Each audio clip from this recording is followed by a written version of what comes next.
Hello, podcast listeners. We know podcasts are a great way to catch up on a program that you may have missed on KSJE, and it's provided as a free service of this radio station. But you know, KSJE is now listener-supported, and so while you enjoy this podcast, we hope that you'll also take some time to join KSJE. Become a member today. It's quite easy to do. Just go to our website at ksje.com/support and pick the level of support that best matches your budget. Thanks again for listening. Here's your podcast.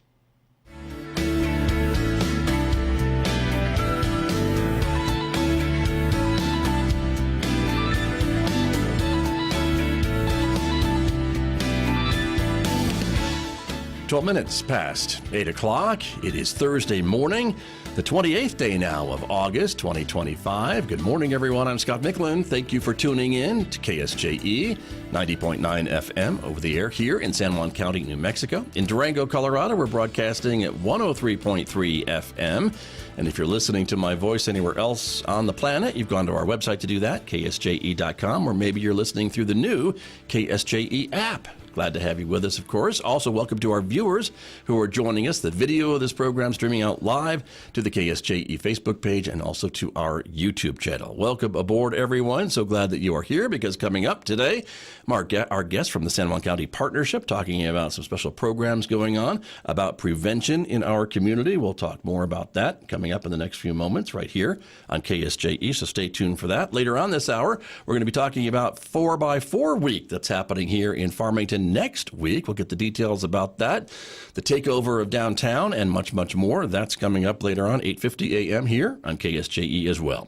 Mick Hess is going to take over the studio next hour, of course, as he does, Roving with the Arts. That's our weekday classical music program, Roving with the Arts, beginning at 9:06 on KSJE. Don't forget, you can connect with us on other social media platforms like Instagram or Blue Sky or X.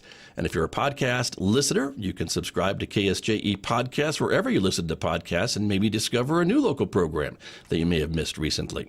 Also, the new KSJE app is now available for download. You can find it on the App Store and Google Play. Just search for KSJE Radio. Download the app to stay connected on the go. Outside our studios here at San Juan College, it's a sunny Thursday morning. Right now, 62 degrees outside. We're expecting some increasing clouds today with a high of 79 in Farmington. Partly cloudy skies tonight, the low 64. Partly cloudy and 79 again on Friday. 80 with sunshine on Saturday. 82 Sunday. 83 with sunshine on Labor Day. 82 with sunshine on Tuesday. And overnight lows, as you can see, in the mid to lower 60s. I'll be back with my guest from the San Juan County Partnership right after this on KSJE. KSJE is supported by San Juan Regional Medical Center. The most important ingredients to sustaining health and wellness are the resources and tools that help you live a vibrant and healthy life. At San Juan Regional Medical Center, the goal is to promote health by making sure those resources are available. Find the path to the best life at lifebetterhere.com. San Juan Regional Medical Center. Better is our mission, improving lives through personalized health and care.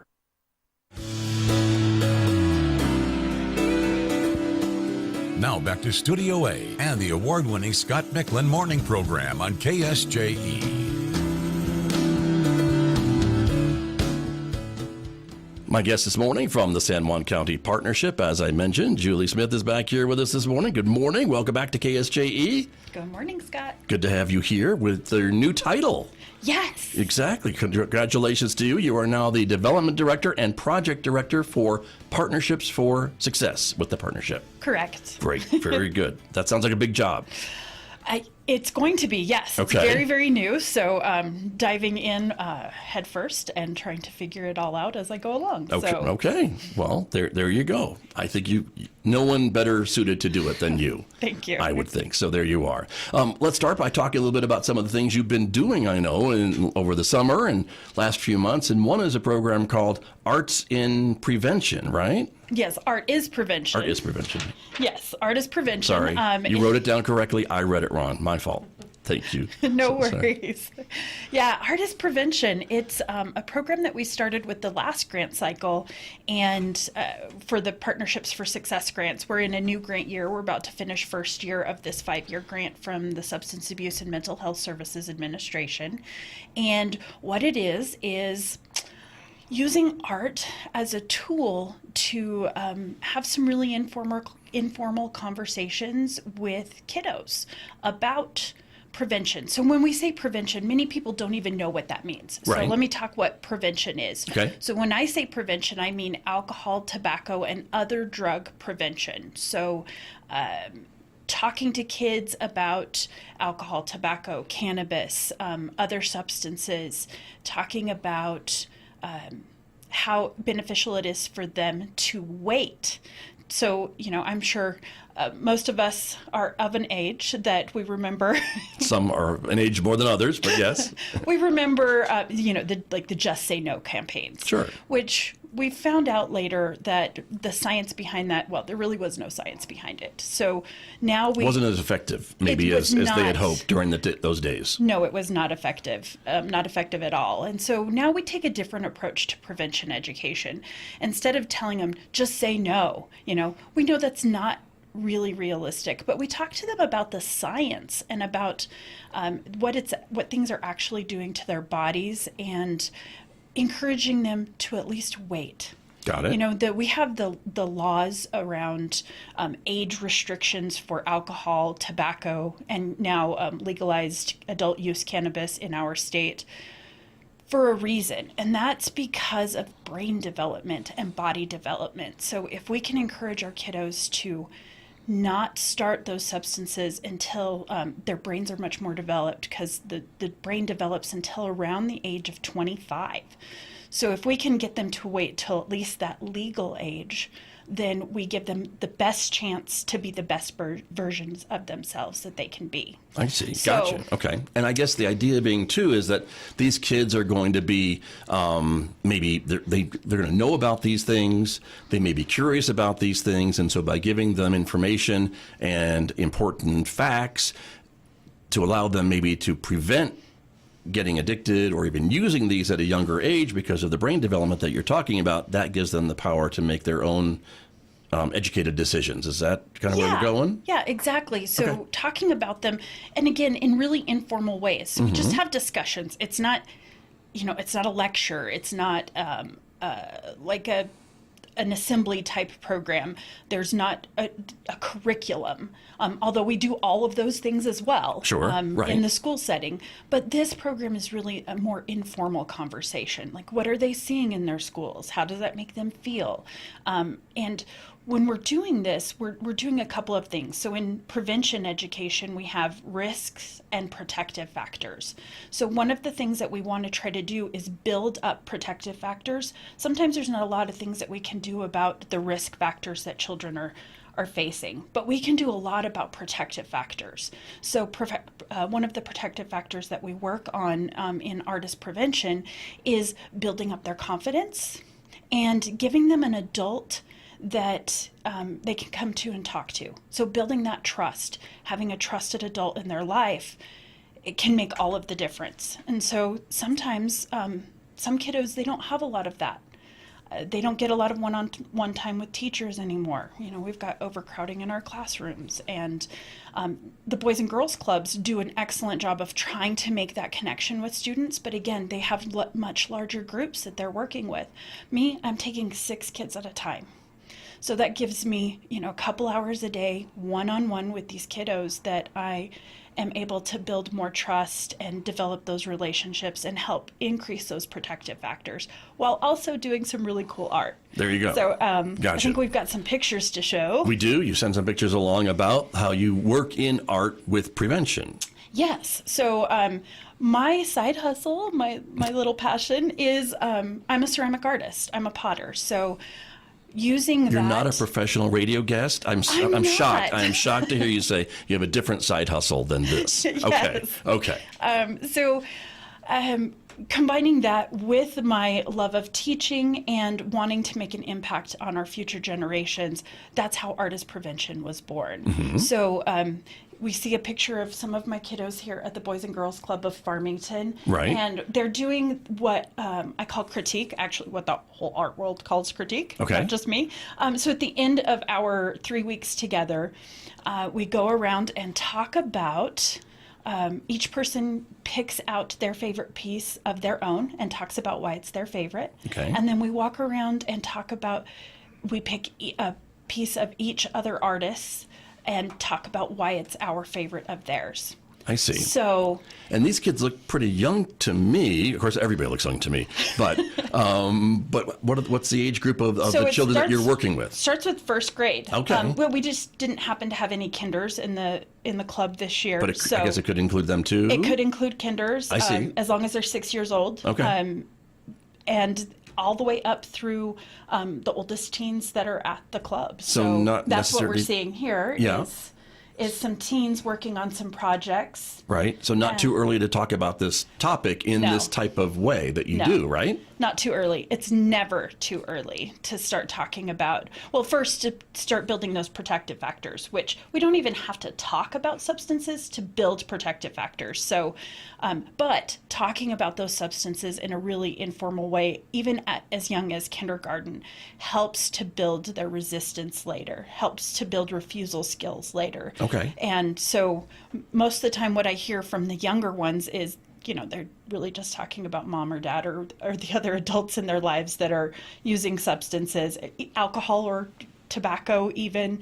And so we just have conversations about, how does that make you feel? How does that, is that something you feel like you want to do one day? And most of the time at this age, they're like, no, that's only for adults. And I'm like, yes, you're right. Okay, for sure. So we're not talking a lot about like individual substances as I am a little bit more in depth with the older kiddos. But Gotcha. just building those protective factors, building up their confidence. The critique helps build up that confidence because we're just talking about how cool each piece of art that somebody has picked is, like why they liked that really nice blue pot with the lid, those kinds of things. Sure. So you should see the smiles on their faces when somebody picks up something and they're like, this is my favorite because like I saw how much work you put into it and I didn't realize how pretty those colors were going to be together or whatever it is. Okay. It's just Cool. Right. Yeah. Nice. And so you're working with pottery. I suppose you could do the same thing with other forms of art too. You could, and that's something that we're thinking about exploring in the future. But I happen to be a potter, so that's where we went. There you go. And so when you give the kids the clay, and what's your direction to them? Do they get any direction, or they just go at it? No, we Okay. do. I have a little bit of a clay curriculum that we go through just so that they learn how to work with the clay. So Sure. we start with pinch pots, and then we go through coils and slabs and the different techniques on why it's important to score and slip. And I have a little quiz that they have to do at the end just to make sure that they're paying attention, that they're learning something. That also helps reinforce that, Sure. the little bit of curriculum that I do have around the actual techniques of pottery. So, Gotcha. And then, of course, as anyone knows, I think when you're making a piece of pottery, it looks very different than as you're making it than after it's all comes out of the kiln and it's all been fired. And yes. the colors are a little bit different and In some cases, very different. Right. We talk about that before as they're working on them.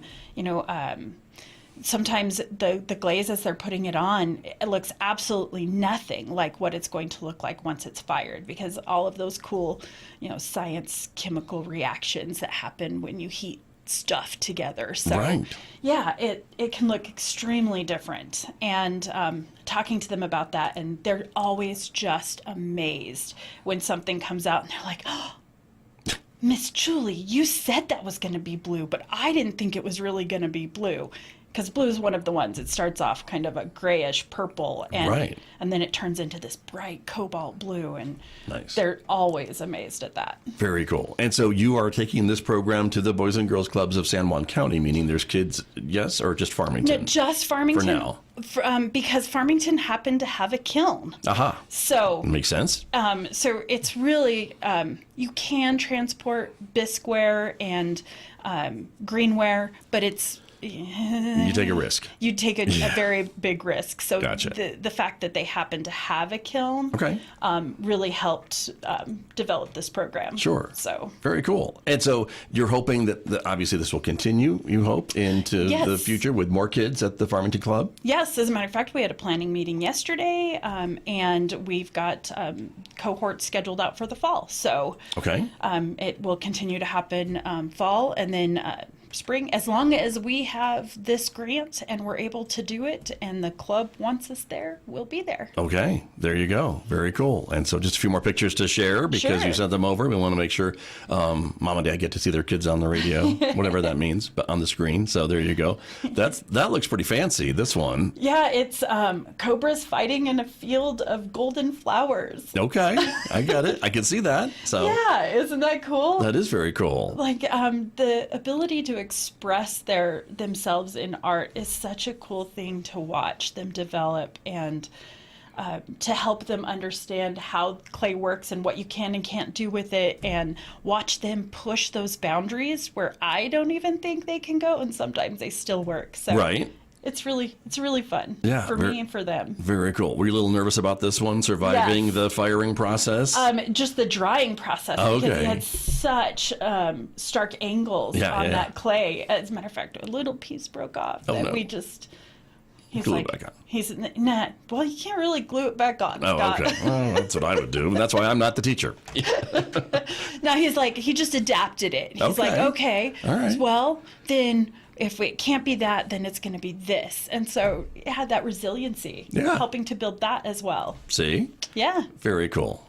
Very cool. A couple more examples here. Yeah, so this was our first experience, my first experiment with underglazes. So that's actually underglaze that they put on while the clay's still wet. I see. On that to mud make that there. Pattern, right? To make that pattern there. So that was our first exercise in using underglazes, and they really had a ball with it. Yeah. There were a couple, I don't know if you included them, but a couple that they got really intricate with the way they used the underglaze, and I was like, "Wow, cool! That's really cool." Yeah, very cool. Like this, like that one. Okay, I guess I did do it right. Yes, that was one of them. So the skull itself is all underglaze. Wow! And then they just put a clear. She put a clear glaze over that. Now the stuff around it, for those who are on the radio, it's a sugar skull with really bright glazes around, and there's a lot of symbolism in this. The waves are. Represent water, the kind of wavy lines. The other represents land, and then the sun shining behind the sugar skull. She made this student made this for her mother, and she said she loves the water, but she also loves the woods, and so she made this whole thing for her mom with some very intention, like real intention. You can see it. Yeah, very cool. So that's beautiful. So nice. Yeah. Very cool. And the students are learning these techniques, and they're learning all this with the underlying kind of prevention message you kind of sprinkle in there. Yeah. And that's awesome. Absolutely. So very cool. Well, that's great. And a great program, I think, to bring out to these students, again, of almost all ages, it sounds like. Yeah. Almost all ages that the Boys and Girls Clubs serve. So. Right. Very, very cool. Yeah. Well, let me ask you about another topic that you're working on, too, another project with Farmington Schools, right? Yes. So we have an MOU with Farmington Municipal Schools this year. MOU, again, sometimes we use these acronyms and we just assume everybody knows what it is.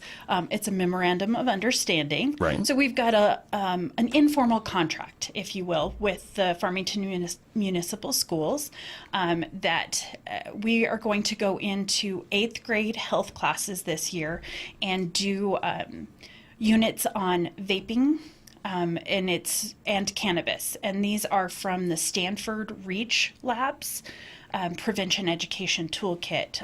It's You and Me Together Vape Free and Smart Talk Cannabis are the units that we're going to be doing in the health classes. And so this is a new curriculum for us, or new curricula for us, and a new thing that we're doing with Farmington Municipal Schools. And I've been doing vaping education presentations, just like assembly style, for several years now. And I will continue to do that for the lower grades. But for 8th grade, they felt it necessary to do a little more in-depth education with them because, for one, our vaping, the vaping crisis in our area just continues to grow, especially with our youth. So we want to try to educate them in depth at a really impressionable age. And that 8th grade age seems to be the spot that we're going to be working on right now. So we're going to be doing that in all of the middle schools for this year, and we'll see how that goes and see if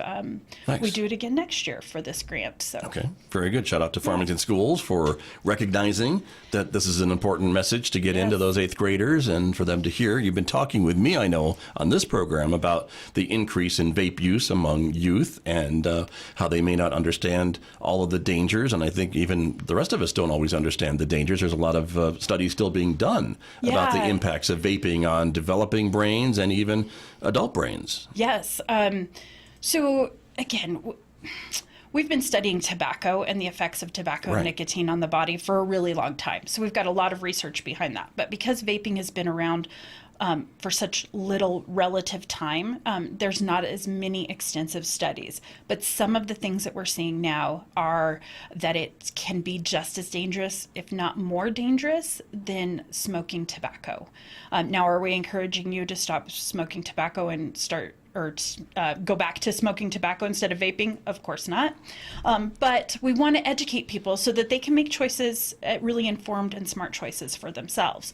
So one of the things that we're stressing, especially with the youth, is that almost all vape cartridges contain nicotine. Even if it's labeled as not having nicotine, it is more likely that it does contain nicotine than doesn't. And the reason behind that is because most of the vape cartridges that are sold in the U.S. right now have not been approved by the FDA.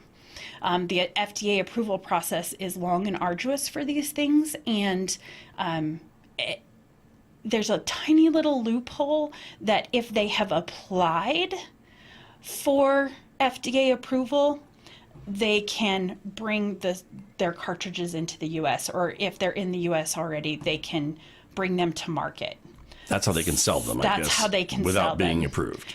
It's a loophole. It's not I hear you. legal, no legal. Okay. All right. But who's policing that? Yeah, that's our the law issue. enforcement definitely does not have time to look at every vape shop, every smoke shop, every cartridge to see if it's been FDA approved. They've got much bigger things to handle. Sure. Much more important things. So this is important, but they have a lot more important things to look at. So most of the vape cartridges being sold in the U.S. right now have not been FDA approved, which means we don't know how they're manufactured. We don't know what the contents actually are.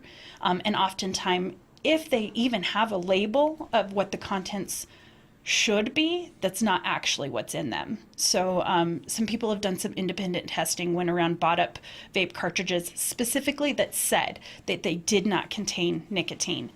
And when they tested the substance inside, more often than not, and I don't remember the exact statistic, I think it's like 75% of them still had nicotine in it in some amount. So even if our kiddos think they're just getting those flavors, they're probably still getting nicotine. And whether your body knows, or whether you know you're getting nicotine or not, your body knows.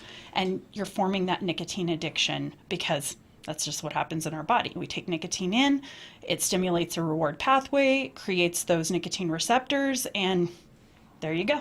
Right. Interesting. And so, and I think, too, a lot of folks feel incorrectly that vaping is safer than smoking, which is not true either, right? It's not necessarily true. Not altogether. Now, anytime we take a substance into our lungs that is not oxygen, we're potentially doing damage. Right. And when we're inhaling things like nicotine, mixed with other substances like heavy metals, arsenic, lead, nickel, cadmium, those kinds of things we know are known carcinogens. Now, we're not seeing specifically lung cancers from vaping yet. It may be that we just haven't been studying it long enough. It hasn't been around long enough that we're not seeing that yet. But we are seeing something different. It's called EVALI, e-cigarette or vaping-associated lung injury. And this especially happens when vaping is mixed with THC. So when you're when somebody is vaping THC. So it's very specific lung damage that happens in the very bottom lobes of the lungs that looks very different than any other lung injury that doctors have seen. So it shows up very distinctly on x-rays and looks almost like shards of glass have been in the lungs. Now, it's not really putting shards of glass in the lungs, but the kind of damage that it's doing makes it look like that. And so it's very specific, only vapors, and more specifically, more readily seen in people who vape THC. Got it. Okay. Something to keep aware of and to be concerned about for sure. And so, but again, this is so new, I think, even though it's been around for a few years, but there's still studies being done, and we're still learning more about the damage that's being done in lungs of old and young people alike. Yeah, the unfortunate thing is we don't know the long-term ramifications of vaping because it hasn't been long enough yet. Right. As the years go on, we will see more and more studies done on it, just as we did with tobacco. And we'll see. We'll see in the end exactly if this is worse, if this is not worse. We just don't know. Sure. But we're not seeing good things so far. Got it. So. Okay.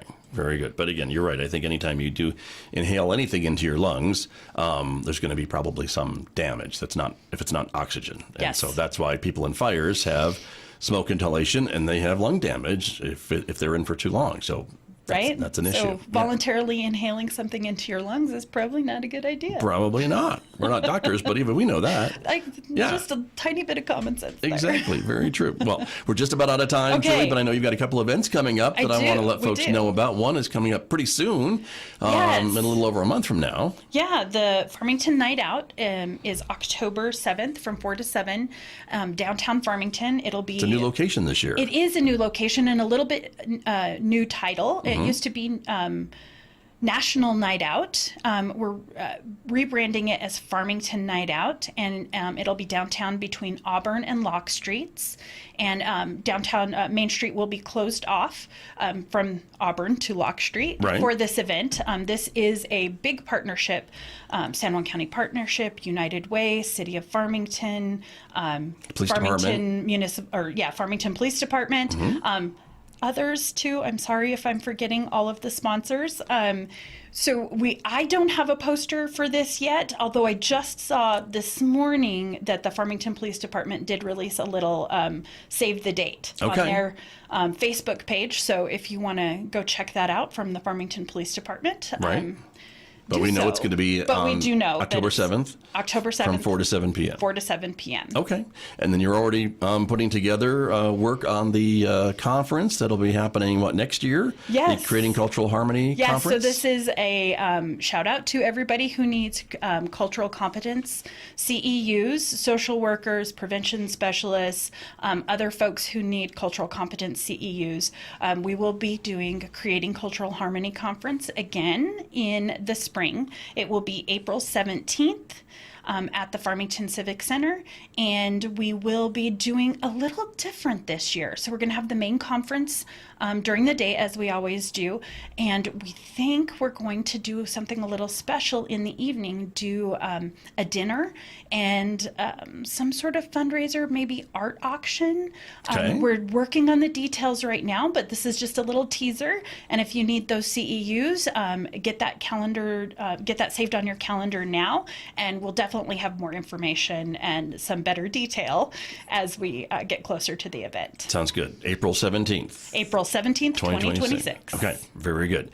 Well, Julie, I found this on our archives, so if your phone number hasn't changed, this is how people can reach you. Yes. And so they can reach out if they would like to contact you about anything we've talked about today, or maybe sign up for some of the other prevention programs that you were involved with. So absolutely. Always appreciate you coming in and your work with everybody in San Juan County for prevention. Thanks, Scott. It's always a privilege to be here. Thanks for coming in. That's Julie Smith from the San Juan County Partnership, my guest here on KSJE.